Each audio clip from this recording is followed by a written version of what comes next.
欢迎来到卢叔讲经典，一句经典道尽人生，读懂变化，看清人生。很多人第一次听到祖先业力会不会影响后代这个问题时，心里其实是抗拒的。一方面觉得不公平，明明自己没有做错什么，为什么人生一开始就这么辛苦？另一方面又隐约觉得这个说法好像解释了许多现实中说不清的东西，比如一家人反复出现的相似命运，比如某些代代相传的病痛、贫穷、争吵与不安。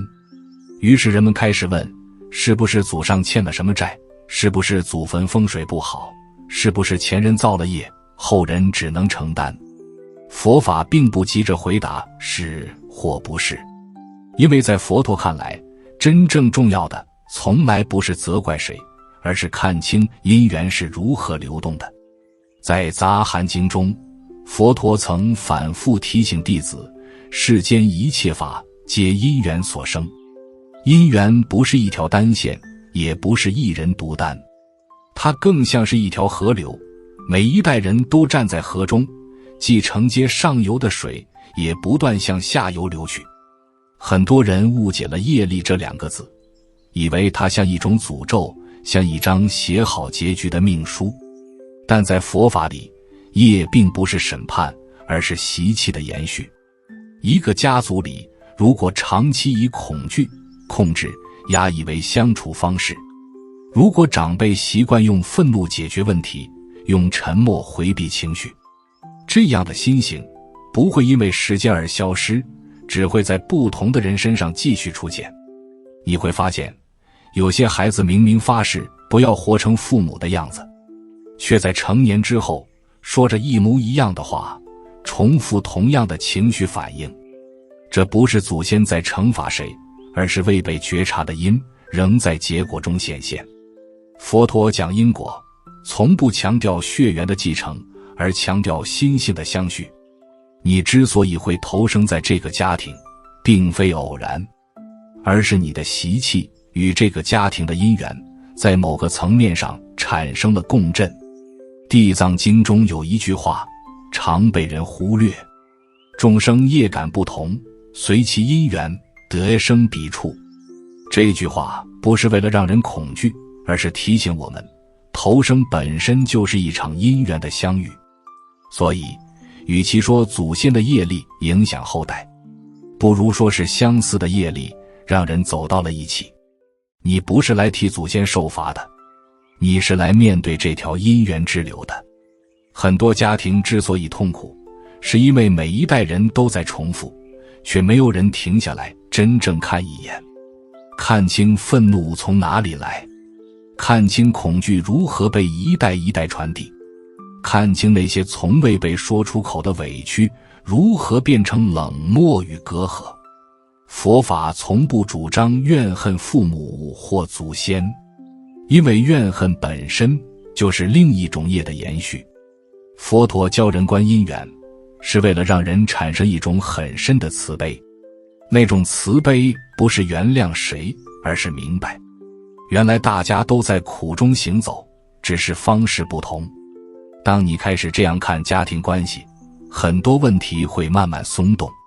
你不再急着追究是谁的错，而是开始问自己能不能在这一代少一点重复，多一点觉察。这一刻，业力不再只是过去的重量，它开始变成此刻的选择。而真正的修行也正是在这里开始的。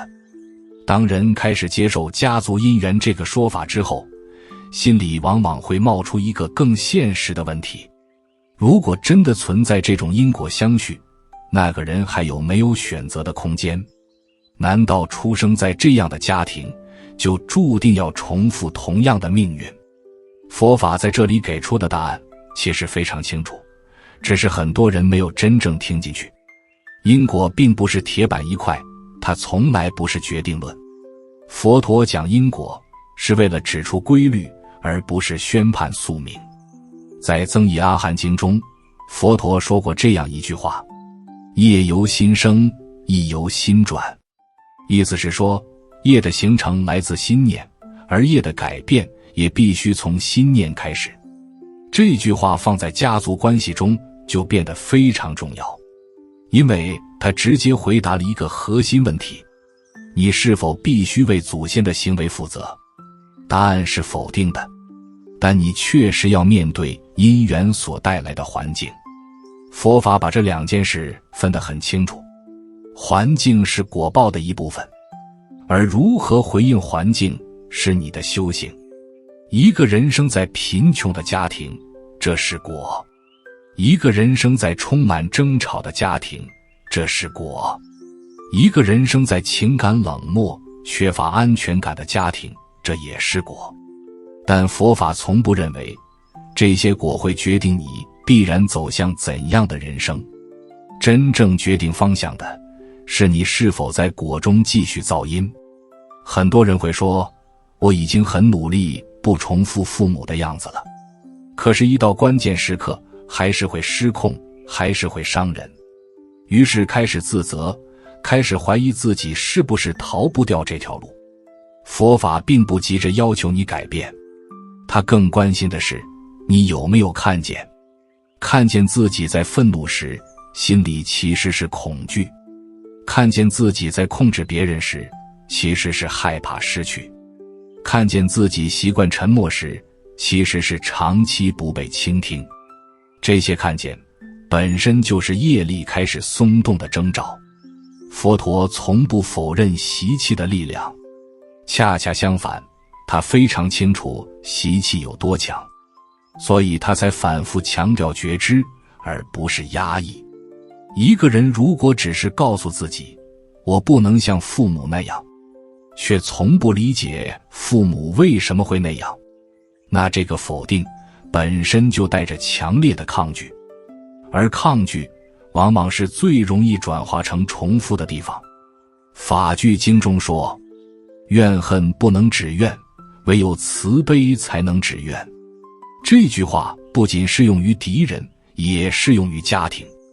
当你开始真正理解上一代的苦，不是为他们辩护，而是看清他们的局限，你会发现内心某些紧绷的地方慢慢放松了。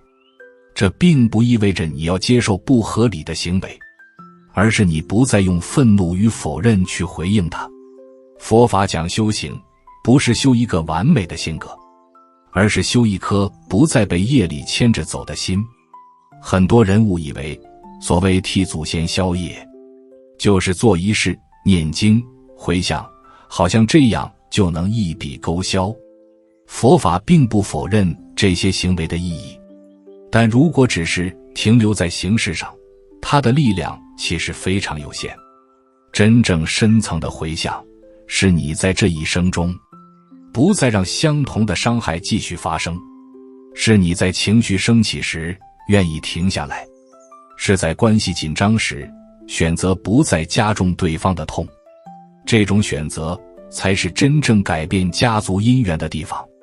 你会慢慢发现，当你开始修自己的心，整个家庭的氛围也会发生变化。不是因为别人被你改变了，而是因为你不再无意识地参与就有的模式。佛法看家族关系，从来不是要人背负沉重的责任，它只是轻声提醒你，你已经站在河流之中，而此刻的每一个念头都是新的水流。下一步不是逃离这条河，而是学会在其中安住。而这也正是观因果真正的用意。很多人在真正开始接触佛法、尝试修行之后，都会经历一段让人困惑的时期。不是生活变得更顺，而是关系反而更紧张。尤其是在家庭中，原本就存在的矛盾好像突然被放大了。于是有人开始怀疑，是不是自己修错了？也有人开始退缩，觉得修行好像并没有带来想象中的平静。佛法并不回避这种现象，相反，它早就指出，这是很自然的一段过程。在《楞严经》中，佛陀讲到修行时提到一个重要的现象，当心开始安静，潜藏的烦恼便会浮现。不是因为烦恼变多了，而是因为你终于看见了。放在家族姻缘中也是一样，当一个人开始不再麻木的顺从旧有模式，开始觉察自己的情绪、界限和习气，原本靠压抑维持的平衡就会被打破。很多家庭之所以看似平静，并不是因为没有问题，而是因为所有人都在忍。忍到某一代，有人不再愿意继续忍，这条姻缘之线才真正被拉紧。佛法称这种现象为业力翻动。翻动并不是恶化，而是显现。就像一潭多年未搅动的水，一旦开始清理，最先浮起来的往往是淤泥。如果只因为看到浑浊就放弃清理，那么水永远不会真的变清。很多人修行后开始对父母说不，开始拒绝不合理的期待，开始不再扮演那个永远懂事、永远牺牲的角色。在他们看来，这是修行带来的清醒，但在家庭系统中，这却被视为背叛。于是冲突出现了。佛法并不要求你用慈悲去纵容伤害，真正的慈悲必然包含智慧，而智慧往往意味着界限。维摩诘经中有一句话：直心是道场。直心不是冲动，而是不再自欺。当你开始用直心面对关系，很多建立在隐忍之上的联系自然会摇晃。这不是你的错，也不是佛法的问题，只是旧有的因缘正在失去支撑。在这个阶段，最容易出现的误区是两种极端。一种是用佛法压自己，告诉自己要忍、要包容、要放下；另一种是用觉醒否定一切，觉得自己终于看清了别人。佛法从来不走极端，它要你看见，却不鼓励你制造新的对立。真正成熟的修行，是你在看清之后，依然能选择不伤害，不是不痛，而是不再把痛传下去。当你不再参与旧有的情绪循环，家庭中某些关系可能会变得疏远，这并不一定是坏事，有些距离反而是止息业力的方式。佛陀从不强求所有因缘都要圆满，他只提醒你不要在因缘中迷失自己。你会发现，当你不再试图改变家人，而是专注修正自己的回应，很多事情会慢慢回到它应有的位置。有的关系会缓和，有的关系会重组，也有的关系会自然淡出。这些变化看似无常，其实都在因果之中。重要的不是外在的结果，而是你是否在这个过程中越来越清楚自己在做什么，越来越少被情绪牵着走。修行从来不是为了让世界立刻变好，它只是让你在世界动荡时不再失去方向。而当一个人真正站稳了，那条延续多代的因缘之河也就开始慢慢改变流向。当人一路听到这里，心里往往会浮现最后一个问题：如果祖先的业力确实会形成一种延续，如果家族因缘真的像一条河流，那后代真正能做的究竟是什么？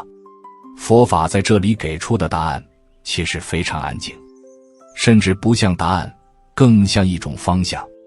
佛陀从来没有叫人去背负上一代的罪，也没有叫人去急着切断因缘。他所指出的是一条极其朴素的路：止恶、行善、修心。听起来简单，却是所有因果转变的根本。大乘本生心地观经中说：若欲知前世因，今生受者是；若欲知来世果，今生作者是。这句话常被人用来解释命运，却很少被用来安顿当下。真正重要的，不是你来自怎样的家庭，而是你是否愿意在这一刻对自己的起心动念负责。很多人执着于祖先业力，是因为心里有一种无力感，好像只要把原因推导过去，就可以解释现在的痛，却也顺便放弃了改变的可能。佛法并不鼓励这种放弃，它承认你站在因缘之中，却从不否认你此刻仍然在造因。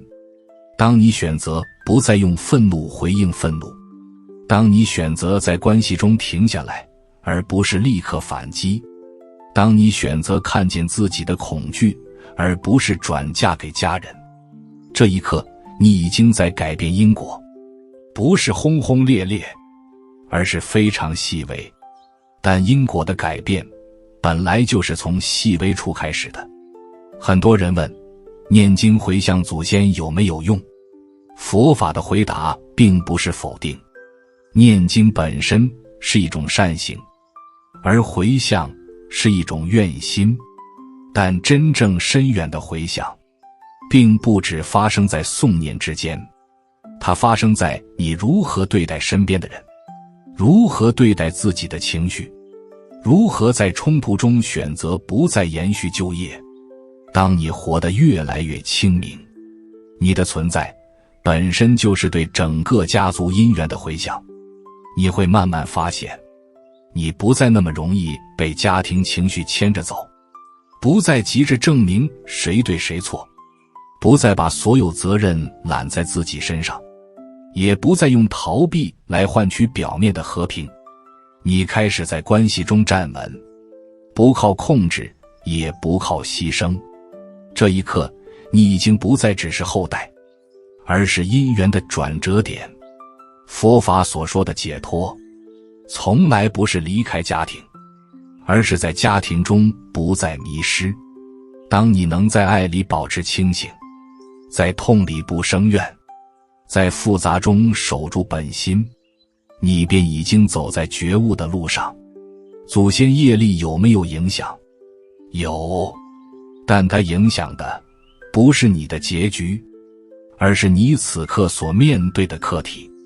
而佛法给你的从来不是解释，而是一条能走得通的路。这条路不要求你完美，也不要求你一下子改变一切，它只邀请你在每一次情绪升起时，多一分觉察，少一分重复。